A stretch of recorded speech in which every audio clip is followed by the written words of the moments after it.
Have you ever had those moments?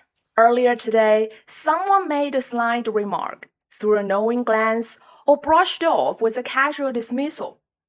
You didn't fight back, didn't respond. But late at night, those words come back on their own. Lying in bed, you dissect them repeatedly, trying to figure out what they really meant. You replay the conversation, imagining if you had responded differently. That moment gets stretched infinitely. You were only offended once, yet you offended yourself hundreds of times over. What makes other people's subtle malice so tormenting is precisely its subtlety. It's not a direct insult, not something you can righteously fight back against. It's an extremely thin thorn. When it pierces, you're not even sure if the pain's real or if you're just being too sensitive. You keep checking yourself. Am I overthinking? Am I not being generous enough? You would rather doubt yourself than admit that the other person truly meant harm. The subtle ones are the most draining because they leave you unsure whether you should care at all. But have you ever considered that your repetitive chewing is precisely what allows that silver of malice to ultimately harm you? The thorn itself is thin, doesn't penetrate deep. It's you pressing on the wood repeatedly, preventing it from healing. The moment that malice left the other person's mouth, it completed its mission. All the suffering afterward is your own extension fee. You're continuing the attack on their behalf, while they have long turned away, probably not even remembering what they said. Why do we so often unconsciously chew things over?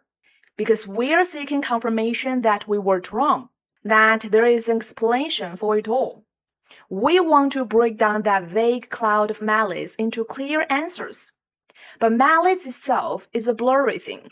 It has no logic, no reason, no justice of the kind you are looking for.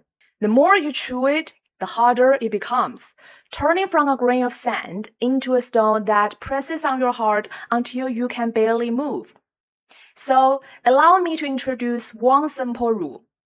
If the other person didn't have the courage to say it clearly to your face, you didn't need to do the work of figuring out for them behind the scenes.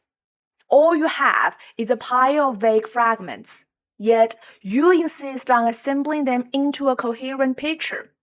But most of that picture is your own imagination, your self-doubt, and the most unkind parts of yourself. How do you stop this repetitive chewing? Acknowledge that it was indeed a thorn, that is uncomfortable. Then decide not to accept it. You can say to yourself, that's his problem, not mine. When he said that, what he revealed was his own state, not my value. Then truly let it go. Not forgiveness, not forgetting, just letting go. After you let go, you will find you have much more time and energy. The energy that was being spent dissecting a sentence, speculating about a glance, suddenly becomes spare. Your clarity and your calm are more important than anyone else's malice.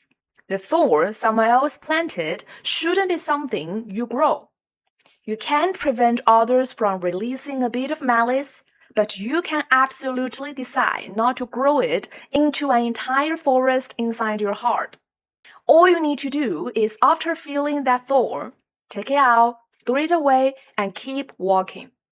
The road is long, ahead there is wind, and in the wind there are other voices, and you don't need to turn back to listen to that one sentence. Thanks for watching this video. I'm Yu. Follow me for more to level up your mind.